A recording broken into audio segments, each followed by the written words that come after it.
Halo, saya Meliani Siringorimo, peserta pelatihan dasar CPNS Angkatan 17 tahun 2020 Puslapbang Kadeodelan dengan nomor daftar hadir 20. Saya adalah seorang dosen di program studi statistika jurusan Matematika Fakultas Matematika dan Ilmu Pengetahuan Alam Universitas Mulawarman. Sebagai peserta dalam pelatihan dasar CPNS ini, saya harus menjalani masa habituasi dan aktualisasi selama 40 hari kerja di unit kerja saya. Dalam masa aktualisasi, saya mengangkat judul aktualisasi yaitu Praktikum Daring Statistika atau disingkat Prakasa di masa pandemi. Isu yang saya ambil ini berkaitan dengan suasana pada saat ini di mana kita mengalami masa pandemi COVID-19. Kegiatan pembelajaran termasuk praktikum harus dilakukan secara daring. Program studi statistika pun telah melaksanakan kegiatan praktikum secara daring, namun masih terdapat beberapa hambatan atau penyesuaian yang kemudian saya coba untuk selesaikan dengan beberapa kegiatan. Ada 4 kegiatan yang saya coba ajukan dan apa saja kegiatannya? Mari kita simak video singkat berikut ini. Kegiatan 1. Penyusunan draft SOP praktikum daring, rekrutmen asisten, pendaftaran praktikan, dan penilaian praktikum yang diawali dengan tahap pertama yaitu konsultasi dengan mentor. Tahap kedua, mencari referensi tentang SOP melalui fakultas yaitu GJM fakultas dan mencari draft SOP contoh-contoh dari universitas lain.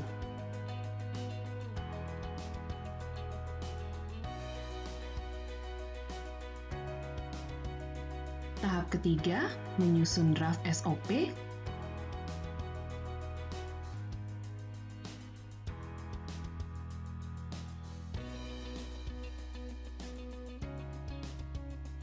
Tahap yang keempat, melakukan diskusi dengan peranata laboratorium yang juga banyak membantu dalam kegiatan praktikum. Nah, ini artinya sebenarnya fokusnya pada masing-masing. Tahap yang kelima yaitu diskusi dengan kepala laboratorium yang ada di jurusan matematika. Tahap 6, diskusi dengan dan konsultasi dengan ketua jurusan matematika.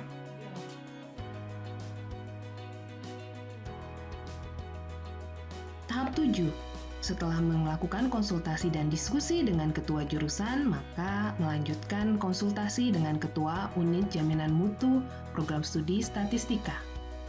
Dan tahap yang terakhir, menyerahkan draft SOP ke ketua jurusan matematika.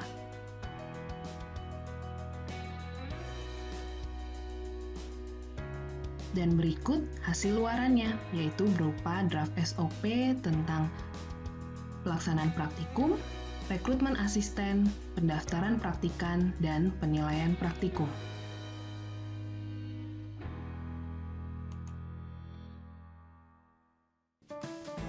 Kegiatan 2 membuat modul elektronik praktikum metode statistika. Tahap pertama, melakukan konsultasi dengan mentor.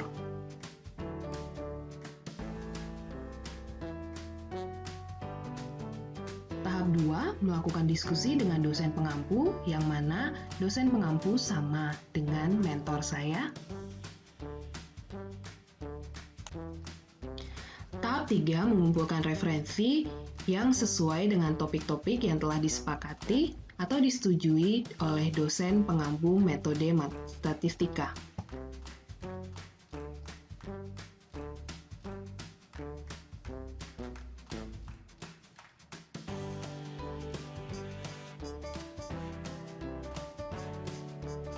Tahap 4, membuat modul elektronik praktikum metode statistika sesuai dengan topik-topik yang telah disepakati. Modul dibuat dalam bentuk flip PDF secara online dan juga dibuat dalam bentuk EPUB menggunakan aplikasi Sigil.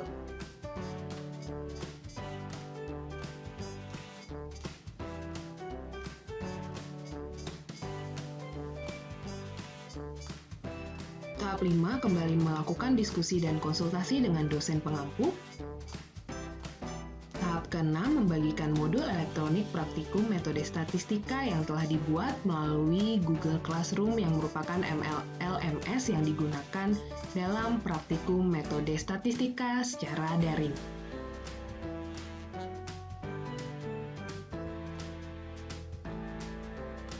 Dan berikut hasil dari modul elektronik praktikum metode statistika yang saya buat dalam bentuk flip PDF secara online.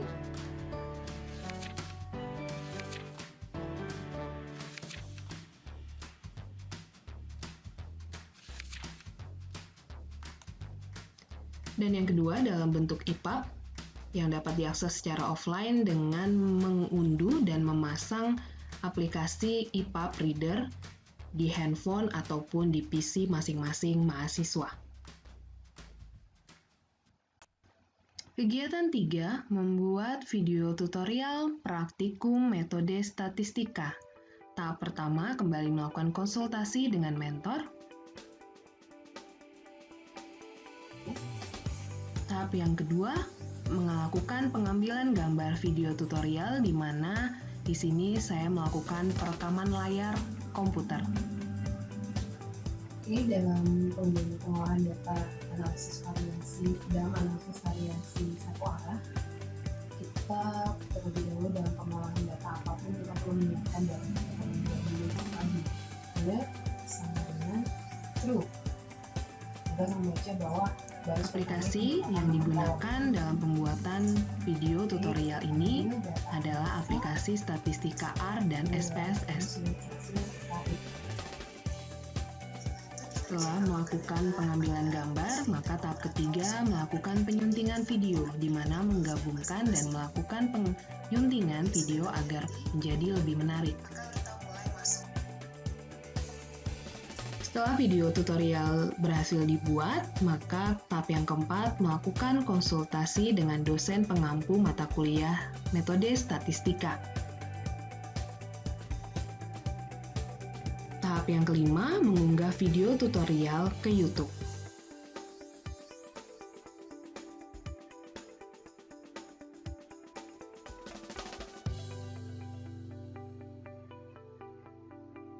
Tahap yang keenam, membagikan video tutorial melalui Google Classroom yang merupakan LMS praktikum metode statistika. Dan berikut hasil luaran berupa video tutorial praktikum metode statistika menggunakan R dan SPSS yang dapat diakses melalui YouTube secara online. Terdapat 3 video, yaitu yang pertama tentang topik analisis variansi satu arah, analisis variansi dua arah tanpa interaksi, dan yang ketiga analisis variansi dua arah dengan interaksi. Setelah file data kita siapkan dan maka akan keluar output untuk masing-masing lokasi, yaitu L1, lokasi 1, lokasi 2, lokasi 3, dan lokasi 4. Terdiri dari pencet atau kita klik add. Varietas, compare means lagi, analyze compare means, kemudian one way ANOVA, kita ganti faktornya menjadi varietas.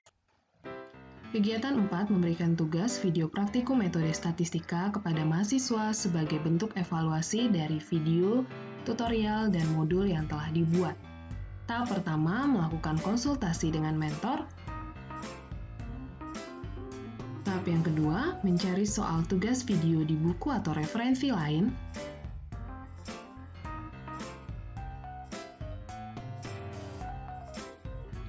Tahap yang ketiga, melakukan konsultasi dengan dosen pengampu terhadap soal yang telah dipilih. Tahap 4, membuat ketentuan tugas video.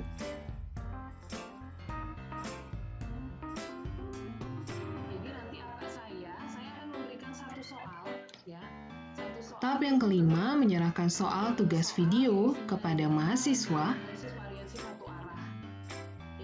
Jadi nanti teman-teman silahkan mengerjakan soal itu di mana proses pengerjaannya teman-teman videokan. Tahap yang keenam, melakukan evaluasi tugas video yang telah dikumpulkan oleh mahasiswa.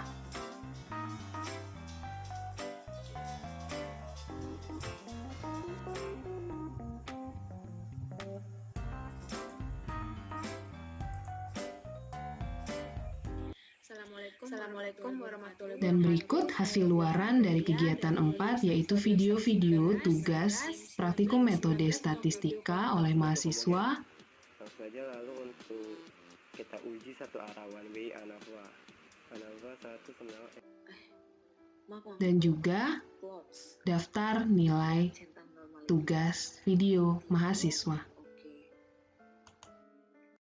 Praktikan salah satu kasus dari one way ANOVA atau sering kita sebut ANOVA satu arah. Dan saya akan mencontohkan satu contoh kasus dengan software R dan SPSS. Dan berikut testimoni mengenai kegiatan aktualisasi yang telah dilakukan. Saya menyambut baik pelaksanaan aktualisasi pada kegiatan pelatihan dasar CPNS 2020 yang dilakukan oleh salah satu dosen kami, yaitu Ibu Meliani Siriongoringo. Kegiatan ini sangat sesuai dengan situasi saat ini yang tidak dapat dilaksanakan pembelajaran secara offline, tapi dilaksanakan secara online. Nah, secara umum kegiatan tersebut sangat sesuai dengan era sekarang, yaitu pandemi COVID-19, di mana semua kegiatan proses belajar mengajar termasuk kegiatan di laboratorium dilaksanakan di dalam daring. Yang mengakses atau menggunakan elektronik modul dan video tutorial yang telah dibuat oleh Ibu Meliani. Video tutorial dan elektronik modulnya sangat-sangat membantu dan sangat menarik sekali untuk digunakan. Karena ini pertama kalinya bagi saya untuk dapat melihat elektronik modul yang seperti ini. Sangat-sangat menarik sekali dan sangat bagus tampilannya. Menurut saya, e-modul yang telah disediakan itu sangat membantu. Kenapa? Karena materi yang ada di dalam e-modul tersebut cukup mudah untuk dipahami. Prosedur pengerjaan dengan menggunakan software R juga sangat sistematis, sehingga kita tahu step by step atau langkah per langkahnya uji apa saja yang harus dilakukan. Pertama, uji apa yang harus kita lakukan selanjutnya.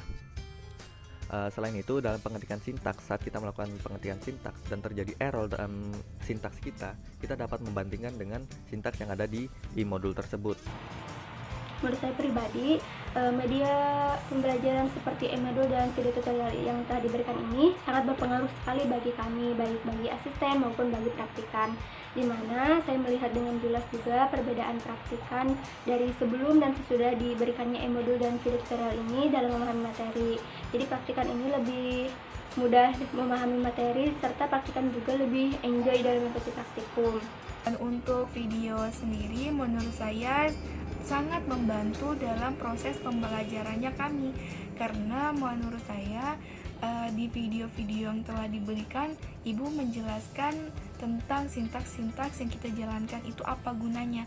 Jadi kita tahu sintaks ini apa gunanya, sintaks ini digunakan untuk apa. Jadi itu sangat membantu sekali dalam proses pembelajarannya kami. Demikianlah video mengenai kegiatan aktualisasi yang saya lakukan selama 40 hari di unit kerja. Saya tutup dengan satu pantun. Beli sanggul ke Surabaya, mampir dulu membeli lumpia. ASN Unggul Indonesia Jaya, sehat selalu, jangan lupa bahagia. Terima kasih telah menyaksikan.